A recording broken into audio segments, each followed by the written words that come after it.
Hey. This seems pretty good. In case we yell or something. What's going on, everybody? My name's Nick. And I'm Joe. And we're Nick and Joe. Welcome back to an all-new episode of the K-Drama Club. And if you've been keeping up with the K-Drama that we're watching, Startup, you know that we're a little late. You know, it was a holiday weekend over here in the U.S., so this is actually our first time watching Startup not together. Yes, we watched it separately. It's so sad. It's not the same. But we're back, and today is going to be a joint episode, so we're going to do both episodes 13 and 14 in today's episode. And if you don't know, this K-drama is called Startup, like I mentioned before. It's on Netflix, so if you're interested, you can follow along, watch it with us. I think we're coming close to the end of this K-drama, which is crazy to think about. So we'll probably actually start watching a new K-drama soon, and if you have any suggestions for those, please leave them in the comments. And that goes with, you know, the whole episode. If you have comments, similar reactions, you disagree with us, you agree with us, let us know as we talk about what happened in this week's 2 episodes of Startup. So they're kind of like, I watched them literally one right after the other. Same, I watched them back to back, which we don't normally do. Yeah, we usually watch one Saturday, one Sunday. So like they're gonna blend together in my head a little bit. So it's almost like a movie. Yeah, watching exactly. it like that. Yeah, but Biggest thing is the time jump. Yes, just to kick us off, a 3-year time jump, where the gang of developers went over to San Francisco, had a nice big successful career over there working for, how do you say that? Tusto. Tusto. Big and successful, but guess what? They're coming back to Korea for a visit. Because they finally got a month off. Yes, so they got some time off. So I'll just say that after the time jump happened, based on kind of like the teaser from the previous episode, things didn't go quite how I had imagined in my head. I kind of thought of it more like Tosan and them were going to come back and like Taomi was going to be dating Chi-pyong or something. Like and things would be drastically more different. And then like she would have like a crisis like, oh God, like I'm with Chi-pyong, but Tosan's back and like that kind of thing. But that's not how it went at all. Yeah, I was slightly disappointed by the lack of, like, things didn't change that much in the time gap. It's like we ended off, and the guys, they're all going to America, and she's potentially going to work for her sister, which she does end up doing, and that's basically where we're at. And everybody has just kind of progressed off those branches, but other than that, relationships haven't really changed, other than the fact that they haven't spoken, you know, really since he went to the U.S. But nothing super drastic happened in the 3-year gap. I think that for Chi-pyong, Tosan coming back, I think maybe in those 3 years, he kind of got back into his old ways of not talking about like his feelings and stuff. Because with Tosan gone, he probably didn't feel like it was urgent, like that kind of threat, like, oh, I have plenty of time to like make this work, like I'm just gonna spend time, like we'll get close, like all that. And it definitely seems like they have been like spending more time together, and they have been being close, because there is a mention, because they're celebrating, what is it called? It's not Thanksgiving. Chuseok. Because they're celebrating that, and she mentions like, oh, you always come and just eat the food, why don't you come and help this time? So insinuating that they are, you know, meeting up for holidays, they are like spending time together almost as a family, like he's going to be with her family. So they are close. Not romantically. Not in the way Chi-pyong would have hoped. Yes. But that actually was one of my favorite scenes in the 2 episodes, was when he goes and helps them get ready for Chuseok, and they're like preparing all the food and stuff. Because I think regardless of what happens through the rest of the series, if Chi-pyong doesn't end up with Taomi, like at least like he has fulfilled that, like that family that he never had. True. And he now, like in that scene, you really saw that like that's a family now, with the grandmother and Tommy's mother. Because he used to he watched it on TV. Yeah, exactly. He watched the families doing it, and now he's like part of that family. He's part of it. And they played like the card game together and stuff. And so that was really nice. Just to stay on like Chi-pyong here, I was actually kind of like frustrated, and I think it's kind of been building up for the way that Chi-pyong is handled in the show, where like he never gets like a fair moment to just say what he has to say. Like the only time he did was when he followed her when she went to get lunch, and he sat at the table with her and said like, oh, like I have feelings for you.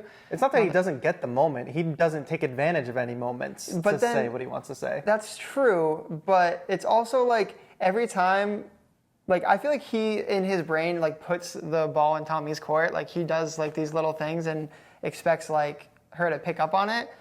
So it's like she was about to call him to help with the cyber attack thing, and Tosan called her that moment. And I just think you look at the way that those characters like speak to Taomi, and it's like I feel like Chi-pyong is a much more like it's on like a deeper level And I think just like the way he carries himself, like when he says, I want to be the first person you think of when there's something wrong. Yeah, but that's still through a work lens, you know. That's like through a mentoring lens, like an older brother kind of like relationship thing. That's why I was watching this with my parents, and my mother's biggest criticism is like, these guys don't know when to make a move. They don't know how to say like what they want to say. Yeah. And that's so true. Like he had so many opportunities. They were spending a holiday together. They had a pretty intimate moment when they were like chopping vegetables or preparing some dish. Yeah. And he just say, or ask, like, do you have feelings for me? Is this like a brother or sister relationship? Like, what are you thinking? Like, somebody's got to say it. Yeah. She just doesn't seem to be on that wavelength at all. Yeah, and it's almost like at a lot of points, it's like she's not on that wavelength with either of them. Like, it's just like you can tell with her and Tosan that there's something there, but it's like she never really addresses it like that much, except for when she breaks up with him. And the thing is too, like she has that relationship with Tosan because she believed that he was the one who wrote the letters, and that was the whole like ruse. But it's almost like she's never acknowledged the fact that Chipyong was the one who wrote the letters. Yeah, we still haven't gotten there. It's that's never been like addressed right out. Yeah. And I wonder if it's going to be. I know, like at this point. It's so strange. This show has a very strange way of introducing a conflict and then immediately solving it. Yeah, like okay, like done. the second, because like when Chipyong like kind of insinuates that he's dating Talmi in the elevator to Tosan, and then he's like, oh God, what did I just do? And I'm like, this is gonna come back to bite him. And then just calls her, and he calls her, and is like, hey, yeah, so sorry, I might have said something. And like she's like, oh, okay, and like the next episode, Tosan tells Talmi like, oh, I don't think we should see each other anymore. Like it hurts me. And then 20 minutes later, he's piggybacking her home. Yeah, exactly. It's like they put all this stuff in the storyline and then just immediately. They don't want it to last too long. Yeah, it's like the same thing when they had like the hackathon and the demo day, like the trials. It just happens. It just happens instantly. Yeah. And the only time that they didn't do that was with the revenge plot, and then it turned out to be nothing. Yeah, and it didn't even matter. It didn't matter that much. I will say for that, another one of my favorite scenes in this episode is when Yongsan and Chipyong sit down in the room, and he's asking them the advice about the investors.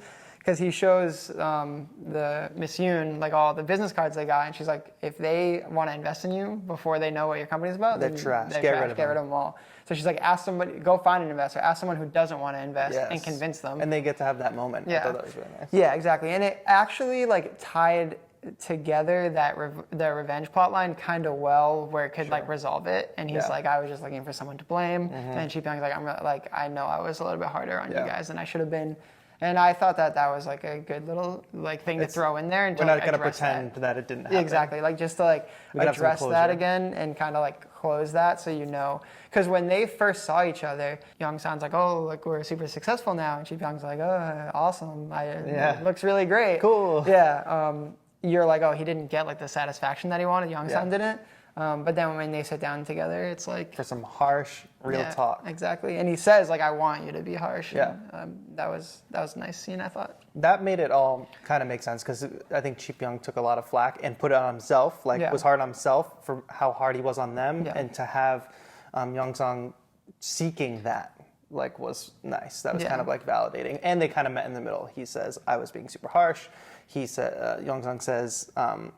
I really need some harsh criticism. Like I want the brutal truth, and then they kind of meet in the middle of that. That's great. Chipyong scene that I also really liked is when the guy is hitting on Talmi. Oh yeah. And he corners him in the elevator and like makes him match up his hand, and he invites him over to his house for dinner. I thought that was very funny. Yeah, that was good. Yeah.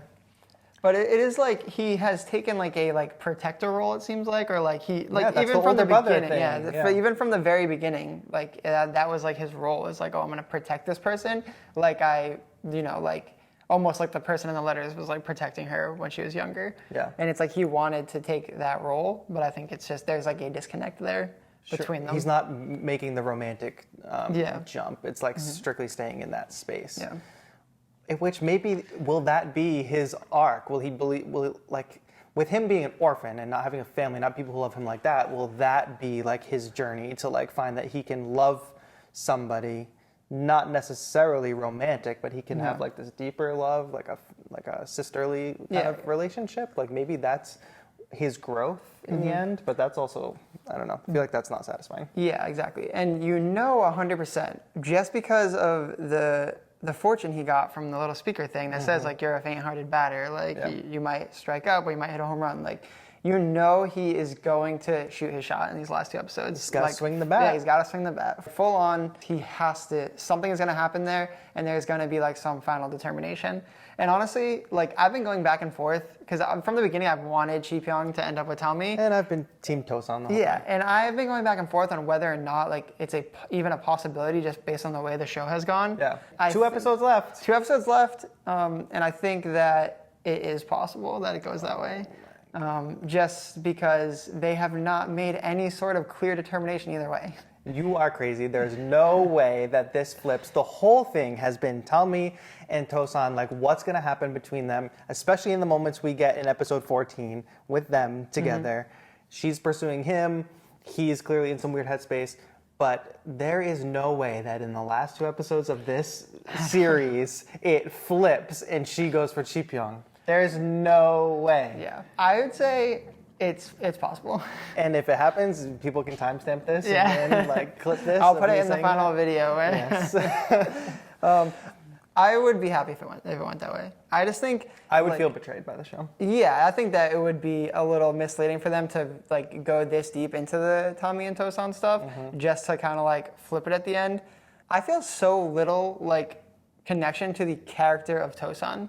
Like, I feel like they have not established him as, like, a real person to me. Like, Chi Pyong has all these different things. Like, you saw a lot from when he was a kid. You saw that from Tosan, too, but it's, like, a much weaker storyline. And I just feel like they did not, like, connect Tosan to, like, reality. Like, they connected Chi Pyong to reality. I feel connected to him, and I think they do a good job because you get, like, his parents. Like, his parents are in it. You get that kind of sense of family. You get the kind of household he grew up in, the kind of, like, challenges he faced by, like, being, like, a brainiac and, like, the pressures that put on him as a kid. I don't know. I feel connected to him. And I just feel like he's underdeveloped, but I don't know if he's underdeveloped as a character or if he's just underdeveloped as a person because he's a bit younger. And then Chi Pyong is obviously much more developed because he's working at Sandbox. He's like a big shot. He's in magazines and stuff. Yeah.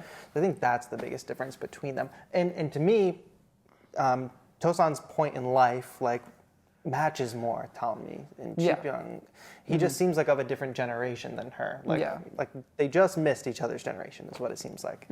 Should we go into Tosan now? What do we think? What's going on with him? He's trying to avoid Talmi in general. Yeah, and because I think he knows it's like, okay, I'm just going home for a brief amount of time. Yeah. I don't want to, like, stir all this stuff up. Like, I don't even know if she wants to see me. Like, we've all been there. Like, I don't know if she wants to see me. I don't know if it's even a good idea. We'll both just feel bad, like, when we have to separate again. Yeah, it seems like the 3 years of separation, like, he intentionally kind of, like, cut himself off. Because even the other guys, when there's, like, a video or there's something online, it's like, oh, do we show him this? It's like, no, you haven't even heard him talk about her in 3 years. So, like, why show him this? Yeah, it's the classic, like, I want to forget this person so bad that I'm just going to cut it all off and just hope that, like, over time it feels better. But he clearly has not. Yeah, he has not gotten over it. But he goes back to Korea with no intention of seeing her, it seems like. Or it seems like a little bit, but then Chi Pyong kind of steers him away. Like, and I think that was partially selfish by Chi Pyong and then partially also the whole protector thing over Talmi. Like, he knows that she can't emotionally handle it at times. And he doesn't want her to, like, fall apart.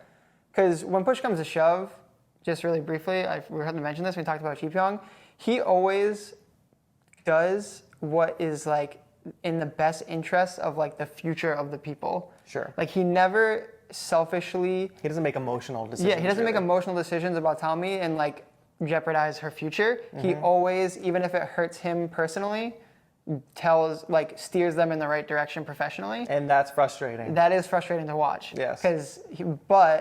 I think that also is, like, something that, like, makes me connect to his character a little bit. Just, like, he's willing to make that sacrifice for... We are opposites in that way, aren't we? He's willing to make that sacrifice for the better of, like, her and the better of everybody. Now, that's when he goes back and he's going to see Talmi, but he doesn't because Chi Pyong... But she catches wind of him, like, in the lobby. Yeah. First I was like, oh, she's using the Force. She's, like, Force sensing him. And my mom was like, it's his cologne. Yeah. So she's, like, smells him in the hallway. The emotion she has when that happens, like, that tells me even more that, like, she feels something for him. Like we always think about it as like Tosan like simping for Tommy. Yeah. But she 100% still is feeling something and was struck by that, because that moment she's like practically in tears running through the hallway, spilling her coffee all over the place. Yeah. And then all that. So I just thought that was pretty notable, because she is clearly like, wow, something's going on. Yeah. But when the cyber attack happens and they all get back together, I had goosebumps. Yeah. I thought that was great. Like getting the band back together. And like I knew, like as soon as they said like cyber attack, because there's that story about Chulsan and Yongsang like having dealt with that already. Yeah, exactly. At a previous company. And they all get back together, and it's just great. And I love that they also get to stick it to those two like twins. Yeah. Twin developers, whoever they are. I loved that moment. Yeah. I had goosebumps. And the whole rest of the show, the two twin developers are just like Skulking can't get any jobs Yeah. because the guys are back. Samson are back. And then I also kind of didn't really understand. So after the cyber attack thing, he leaves his jacket in Tommy's office. Tosan does, and then Chi Pyong goes there, and Tommy's super upset. And then Chi Pyong stops Tosan from going back to see her. And then when Tosan calls her, she just like doesn't answer, like shuts her phone off. Yeah. I don't really understand that, like because Chi Pyong let her know, like, hey, Tosan might have misunderstood, but I kind of said that we were dating. Yeah. And she's like, oh yeah, I understand, but he's leaving anyway. So she just ignores his calls, which I don't. Because if he's leaving anyway, she probably doesn't want to like reopen that for herself. Yeah, get like too involved in it, I guess. I don't know. It's a little bit weird, I thought, because, just take the call, give the guy's jacket back. Like, I understand it's hurtful for them, but it's a little dramatic, I think. Yeah. But I mean, the whole show's a little dramatic, so. Of course. But then all that just leads to, her sister tells her she has to hire them, or she's fired. And that leads to her like going, and they have the conversation where he says like, I don't think we should see each other anymore. Yeah. All that, but she doesn't let it go. She does not let it go. Yeah. So when he goes on the weird biking trip, that I also didn't really understand very well. This seemed like, I'm going to make another Star Wars reference. I thought this was like Luke going to Dagobah to study with Yoda. Yeah. Like that's what I thought it was going to be. He was going to show up to the shack and he was going to have like this old uncle or somebody. Yeah. But I did like how like allegorical it was, that his dad was like, when I had times of trouble, I would go to my uncle's cabin, and this is how you go. He's like drawing on a map and like go this way. Like I thought that was very, I like that like kind of story stuff. Yeah. So he has to go on this journey of self-discovery, and I did not expect her to show up. Yeah. I did not expect to be what comes out of that. Yeah. And it's so interesting. He has almost become like cold in a similar way to how Chi Pyong used to be on that journey, because he is trying to protect himself. He's trying to be like a better businessman, it seems. Yeah. So she's traversing all this way to go see him, but I don't think it's just about work. I don't think that is the only reason. Not. They both said things to each other over the course of this time that they regret. Yeah. She broke up with him because she thought it was the right thing to do before he went to the U.S. And then he told her, like, I don't think we should see each other anymore because I don't want to be confused. And he didn't feel that. He just said that because he thought it was the right thing to say and like the best way for himself to like feel okay.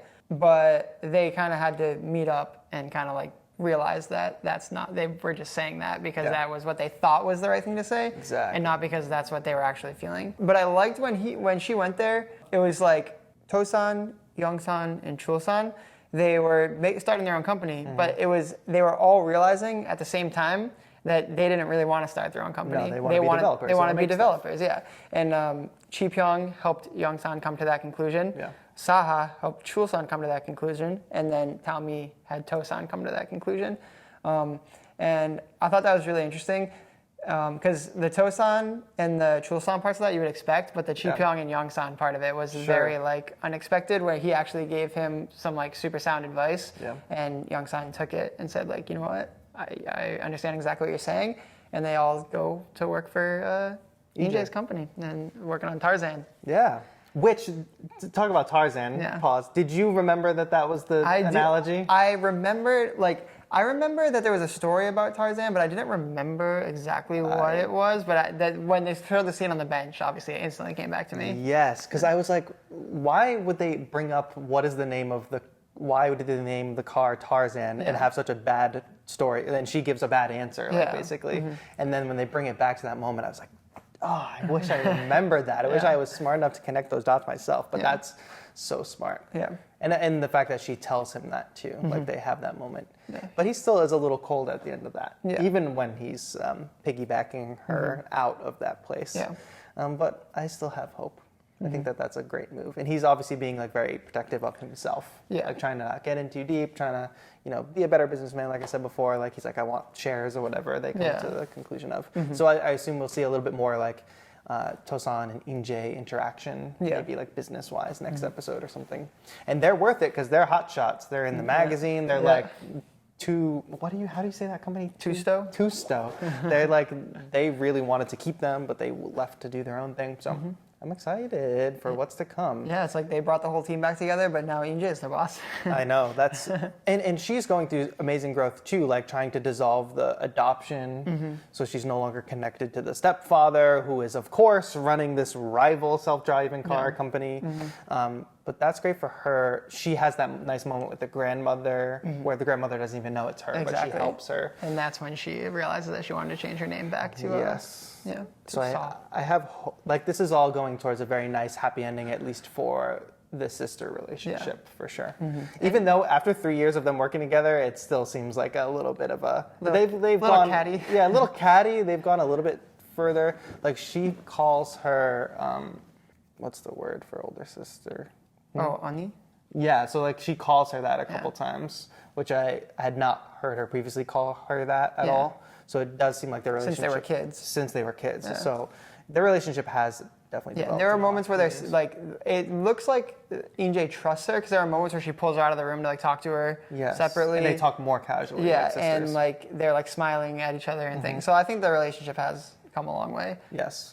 But the most important relationship that we haven't spoken about yet is Saha and Chulsan. Yeah, which this has turned into like quite a good little side story. Yeah, Not just a little like comic relief thing. It's like we're actually like rooting for him. Yeah, exactly. And I love how she shows up to where he is on his like live, and then he like they both do the same thing. Like he keeps walking by her work. So amazing. Yeah, but then they like admit it to each other as well. But they do the thing when we first see Saha after the time jump. Yeah. They make you think she has a kid. Yeah. She's at the playground with this kid. I'm like, there's no way that that's her kid. And then she immediately like she has a boyfriend. She gets on the phone and goes, well, let's just break up. Yeah. And then they're broken up. It's okay. We know she's single and she does not have a kid. Yeah. So we're good to go. Yeah.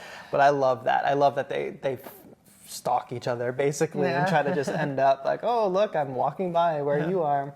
That's great. And I never thought that I would be rooting for this relationship because Chulsan is just a goofball and she's like awesome. Yeah, but his character has actually like developed like because in the beginning he was just like this stupid goofy kind of thing, and he still is that way. He still has that humor about him, but he's not like a dumb boy. Yeah, like he's like acting like he kind of seems like an adult. Yeah, for sure. And he got a haircut. So. Exactly, the haircut looks nice. And like some fashion. And one more thing about Chulsan is the wine when they're on the boat, because that brings me back to the scene where Chipyong is teaching Tosan about wine and about like sniffing the wine and things like that. And then all of a sudden they're like on the plane and on the boat and they're like, oh, I got this wine from this whatever and it's this year, and they're smelling it, like notes of this. Like they're like so sophisticated now. They've come so far. I think that's it. I'm excited. Like, if these really have we confirmed that there's only 16 episodes? I mean, that's practice? Just the common practice for these Netflix series. So it's going to be a big weekend next weekend. It's going to be a big weekend. We're going to finally find out. Everybody seems like they're going to be happy in the show, except there's going to be one Tosan or Chipyong who's going to be hung out to dry. We'll see what happens next week, and hopefully you tune in with us next week for the big, finale of Startup, and hopefully you've been following along with us and enjoying it. If you have, please leave a comment. Make sure you like this video because it really helps more people see our videos, and subscribe to the channel if you like the K-Drama Club or if you like any K-pop related content. We've got some of that too. So for now, my name's Nick. And I'm Joe. And we're Nick and Joe. Did it. We did it.